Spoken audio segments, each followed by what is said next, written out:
Danas govorimo o potresnoj fotografiji legendarnog folk pjevača Halida Bešlića iz bolnice, objavljenoj od strane njegove porodice, prizor koji je zarezao srca fanova širom Balkana.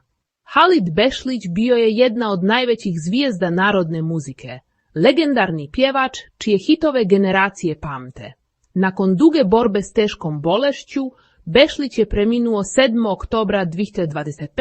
u 70. godini života. Na dan na koji bi Halid napunio 72 godine, njegov sin Dino Bešlić podijelio je nikad viđenu fotografiju iz bolnice, na kojoj se Halid smiješi okružen porodicom. Na slici se nalaze Halid, njegova supruga Mahira, sin Dino i unuci, prizor pun ljubavi i tuge. Dino je uz fotografiju napisao emotivnu poruku. Tata, danas bi napunio 72 godine, volimo te puno. Riječi koje su mnoge rasplakale. Fotografija i poruka brzo su postali viralni. Fanovi širom regije dijele svoje emocije i izražavaju saučešće. Bešlić je bio mnogo više od pjevača. Bio je simbol nostalgije, prijateljskih susreta i pjesama koje su pratile živote miliona ljudi. Njegovi hitovi poput Romanije i drugih pjesama postali su evergreeni koji danas odzvanjaju na okupljanjima i slavljima. Mahira i ostatak porodice suočavaju se sa dubokom tugom, posebno u danima koji bi trebali biti slavlje, ali su postali trenutak sjećanja.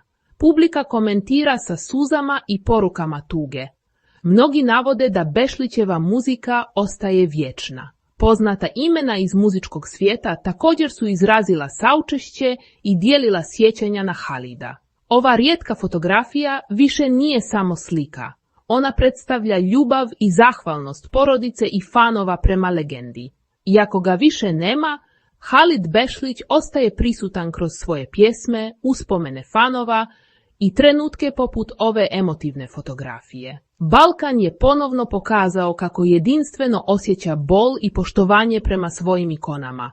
Halidova smrt i sjećanja na njega povezuju sve generacije.